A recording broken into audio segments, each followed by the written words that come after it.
Hello and welcome back to my channel, and thanks for subscribing my channel and thanks for connecting me. Myself Dr. Beauty Zahir, और इस channel पे मैं बताती हूँ neuro science and law of attraction and doctor Joe Dispenza principles. So let's begin. और आज का topic है कि सोमैटिक हीलिंग, यानी कि ये सोमैटिक हीलिंग क्या है कि मेंटल लेवल पे जो हमने पास्ट में या इवेंट्स में जो हम ट्रॉमा फील करते हैं वो हमारे माइंड में तो स्टोर होती है, लेकिन वो कहीं ना कहीं हमारे सेलुलर लेवल पे भी जाके स्टोर हो जाती है.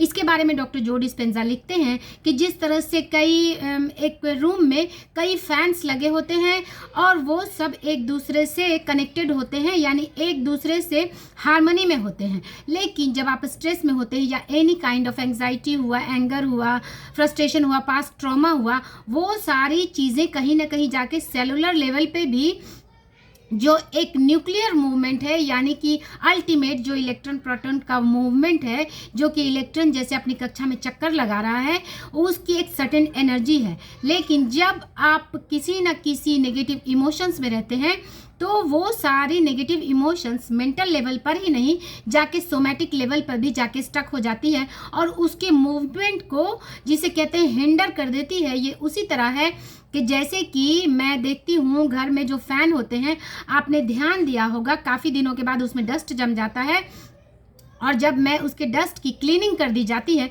तो उसकी स्पीड बढ़ जाती है. यही बात हमारे सेलुलर लेवल पे भी लागू होती है कि हमारे सेल्स के जो मूवमेंट है, वो जो रोटेशन है, वो जो फ्रीक्वेंसी है, वो कहीं ना कहीं हिंडर हो जाती है. हमारे नेगेटिव इमोशंस का उसमें बहुत बड़ा हाथ है. तो इसे किस तरह से क्लीन किया जाए, इसके बारे में मेंटल लेवल पे बात किया जाए तो फिर मेडिटेशन आता है, या बहुत सारी प्रैक्टिसेस है, फॉरगिवनेस प्रैक्टिसेस है, होपोनोपोनो है, बहुत सारी चीज़ें हैं, या फिर थॉट पैटर्न को चेंज करने का भी एक प्रोसेस जो कि जो डिस्पेंजा बताते हैं कि अपने थॉट्स को चेंज करना, यानी कि जहाँ पे आपके थॉट्स जो कल थी उसे रिपीट नहीं होने देना, उसे रिवर्स करना, उसे फ्लिप करना. तो ये तो मेंटल लेवल की बात हो गई. लेकिन अगर ये सोमैटिक लेवल पे स्टोर हो जाती है तो इसे कैसे क्लीन करना चाहिए. मैं वीडियोस देख रही थी, एक दो वीडियोस है इस पर, ट्रॉमा इन्फॉर्म्ड योगा और एक है ताइची एक्सरसाइज. ये सब एक्सरसाइजेज भी हैं जो आपके सेलुलर लेवल पे जो एनर्जी स्टक है उसे रिलीज करने के बारे में. वो बहुत सारी एक्सरसाइजेज है जिसे मैं बहुत इजी वे में एक दो एक्सरसाइजेज बताती हूँ. जैसे बॉडी में जब आप जर्क देते हैं अपर बॉडी में, इस तरह से एक ये वाली बहुत सारी एक्सरसाइजेज है, वो आप चैनल पे जाके विजिट कर सकते हैं. ताइची एक्सरसाइज एक जुडांग करके कोई चैनल है, उस पर भी है. योगा ट्रॉमा इन्फॉर्म्ड योगा है, उस चैनल पर जाके विजिट करें. उसमें बहुत सारे योगा बताए गए हैं जो सेलुलर लेवल पे जो ट्रॉमा स्टोर्ड हो जाते हैं उसे रिलीज करने के लिए. क्योंकि आप मेंटल लेवल पे या राइटिंग प्रैक्टिस कितने भी कर लेंगे, उससे आपको फिजिकल सपोर्ट भी बहुत ज़रूरी है.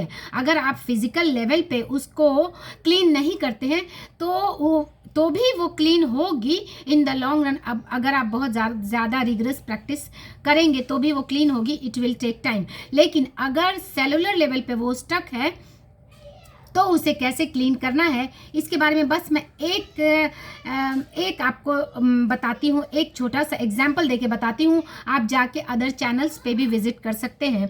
फॉर एग्जाम्पल कि जैसे कि आप खड़े हो जाएं और अपर बॉडी में जर्क दें एंड लोअर बॉडी में भी जर्क देंगे तो वो जो ये है एनर्जी स्टक है सेलुलर लेवल पे, वो रिलीज होती है.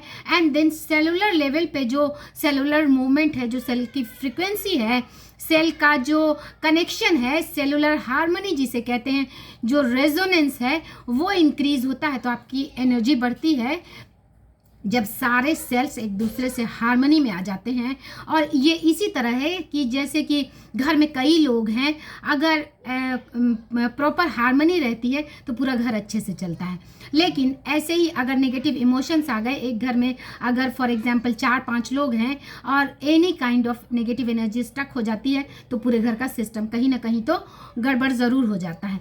तो उसे हार्मनी में लाने के लिए, जैसे कि घर के प्रॉब्लम्स को लोग सॉर्ट आउट करते हैं, बातें करके या एनी अदर वेज में, उसी तरह से सेलुलर लेवल पे जो हार्मनी रेजोनेंस है उसे क्रिएट करने के लिए आपको बॉडी में जहाँ पे स्टक एनर्जी है यहाँ पे, और इसका रीजंस आ जाता है स्टिफनेस। आपने फील किया होगा कि आप योगा करेंगे, आपकी बॉडी में फ्लेक्सिबिलिटी कम हो गई है, कहीं ना कहीं नेगेटिव एनर्जी स्टक है।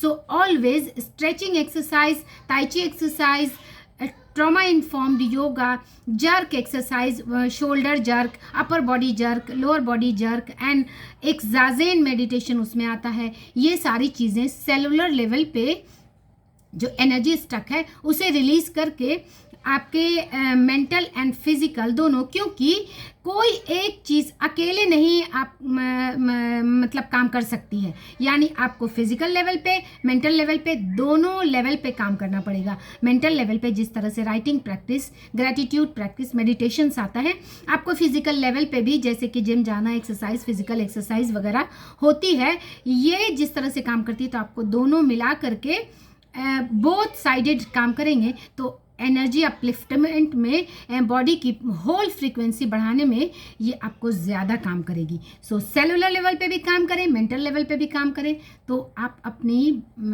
टोटल अपलिफ्टेड एनर्जी को बहुत ज़्यादा इन्हांस्ड पाएंगे दोनों लेवल पे जब काम करेंगे। सो उम्मीद है वीडियो पसंद आया होगा। पसंद आए तो लाइक, शेयर, सब्सक्राइब करें, एंड जिन्होंने कर रखा है I am very much grateful. Thank you so much.